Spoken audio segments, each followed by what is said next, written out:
My name is Adad Hanna, and I'm an artist living in Montreal. I try and avoid calling myself a video artist or a video and photography artist. I think as an artist, what's important is that you make art, and then for any given project you use whatever tools are best for saying what it is you want to say with that project. So in my case, it does often end up that I'm using photography or video to say what it is I want to say, but I think it's important to be open to needing to make a sculpture or paint a painting in order to get at what it is you're trying to talk about. When somebody poses in a tableau vivant, they feel kind of strange themselves because they're standing still and not moving, which is a strange kind of, we don't normally do this. And then people are allowed to look at them. If you stare at somebody and just kind of look up and down their body for too long, it's seen as something strange, you know, somebody say, what are you looking at? But in the videos of tableaux vivants, you have a situation like that where you can really kind of observe somebody being in a different way than a photograph. A teacher of mine at Concordia once said, you never are as conscious of someone's breathing and blinking as when they're almost dead. Right now we're sitting here talking, but unless I draw attention to it, we're not going to think about our heart beating, our lungs, the blood going through our bodies. And I think once you slow everything down, you get people to stand still, then you're able to kind of take the time to think about those things without being distracted by movement, sound, action.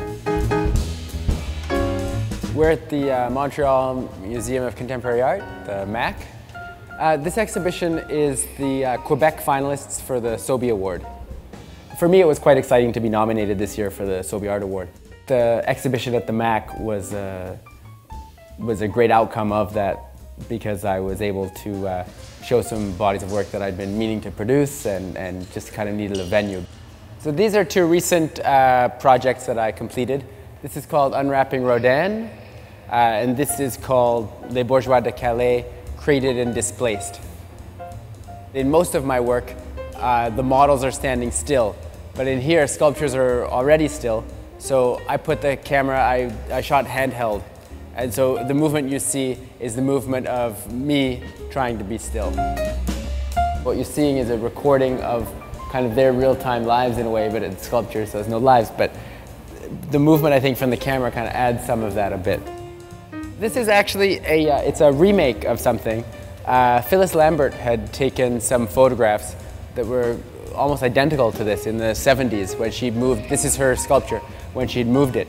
And so I hired a preparator to re-wrap them as they were originally wrapped, and then just like she had done 30 years ago, I peeled it apart and took photos as I was doing that. What interests me is not so much to remake something that's well known, but is to try and create a situation or objects that lead people to think about how they see things, the images they know, like this image of the skull. You know it, but you don't know where it's from, you don't know if it was a drawing, a photograph, you know. And so I like the idea of these kind of, not communal images, but like something that we all kind of recognize, and then to remake these and change them in a way that makes you think both about the process of making it, in a way, kind of self-referentially looking in on itself, but also in terms of just making you think about the way you look.